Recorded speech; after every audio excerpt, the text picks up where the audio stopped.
성명서 낭독이 있겠습니다. 대중문화예술인들에 대한 수사 과정에서 다시는 이러한 비극이 반복되지 않기를 바랍니다. 고 이선균 배우의 죽음을 마주하는 문화예술인들의 요구. 지난 12월 27일 한 명의 배우가 너무나 안타깝게 스스로 생을 마감했다.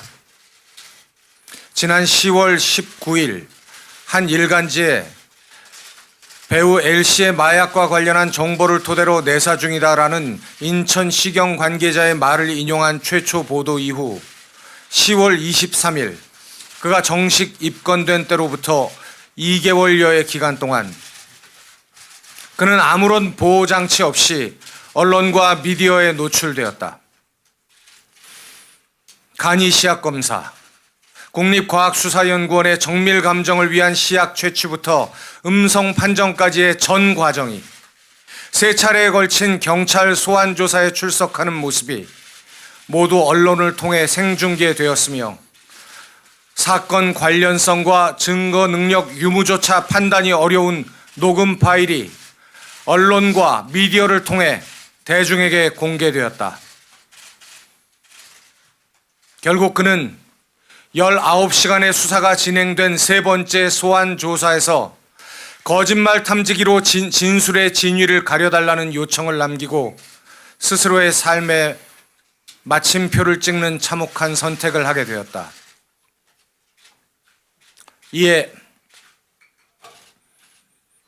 지난 2개월여 동안 그에게 가해진 가혹한 인격살인에 대해 우리의 입장을 밝히는 것이 유명을 달리한 동료에 대한 최소한의 도리라 생각하여 아래와 같은 입장을 밝힌다.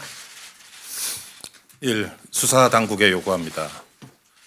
고인의 수사에 관한 내부 정보가 최초 누출된 시점부터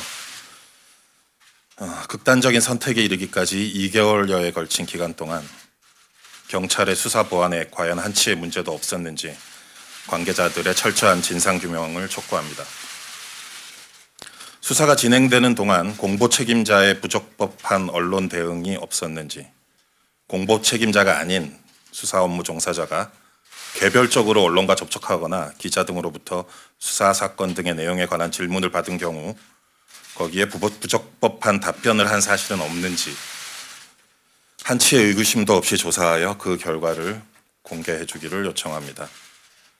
특히 국립과학수사연구원의 정밀 감정 결과 음성 판정이 나왔던 지난 11월 24일 KBS 단독 보도에는 다수의 수사 내용이 이미 포함되어 있는데 어떤 경위와 목적으로 제공된 것인지 면밀히 밝혀져야 할 것이며 세 번째 소환 조사에서 고인이 19시간의 밤샘 수사에도 불구하고 일관되게 혐의를 부인한 후인 12월 26일의 보도 내용 역시 그러합니다. 언론 관계자의 취재 협조는 적법한 범위 내에서 이루어져야 함에도 불구하고 세 차례에 걸친 소환 절차 모두 고인의 출석 정보를 공개로 한 점,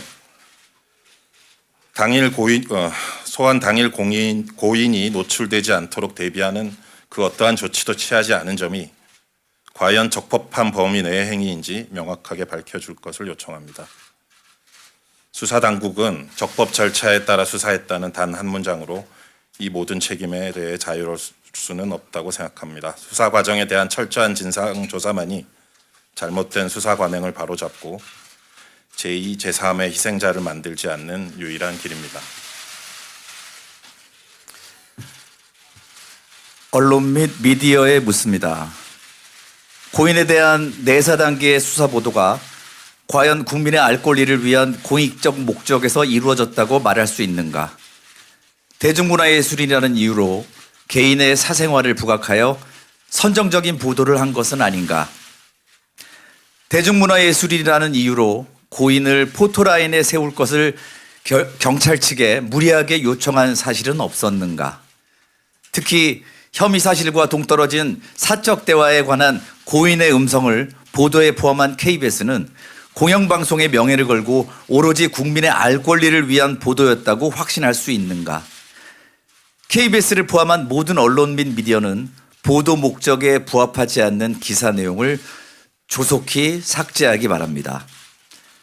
대중문화예술인이 대중의 인기에 기반할 수밖에 없다는 점을 이용하여 악의적으로 검증되지 않은 소스를 흘리거나 충분한 취재나 확인 절차 없이 이슈화에만 급급한 일부 유튜버를 포함한 황색 언론들, 이른바 사이버 레카의 병폐에 대해 우리는 언제까지 침묵해야 하는가? 정녕 자정의 방법은 없는 것인가? 설령 수사당국의 수사 절차가 적법했다고 하더라도 정부 및 국회는 이번 사망 사건에 대해 침묵해서는 안 될 것입니다. 형사사건 공개 금지와 수사에 관한 인권 보호를 위한 현행 법령에 문제점은 없는지 점검하고 필요한 법령의 재개정 작업에 착수해야 합니다.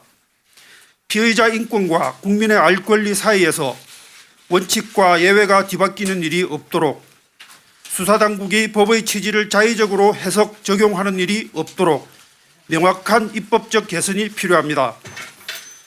우리는 위 요구와 질문에 대하여 납득할 만한 결과가 나올 때까지 최선의 노력을 다할 것입니다. 고 이성균 배우의 명복을 빕니다. 지금 발표한 성명서에는 29개의 문화예술 관련 단체와 김동호 이사장님, 배우 송강호님의 2천여 명의 문화예술인들이 연명으로 함께해 주셨습니다. 많은 분들이 진심으로 이와 같은 비극이 다시 발생하지 않기를 바라는 마음으로 지지해 주신 성명서니만큼 향후 이 성명서에 담긴 내용들이 모두 관철돼서 우리 사회가 좀 더 발전하고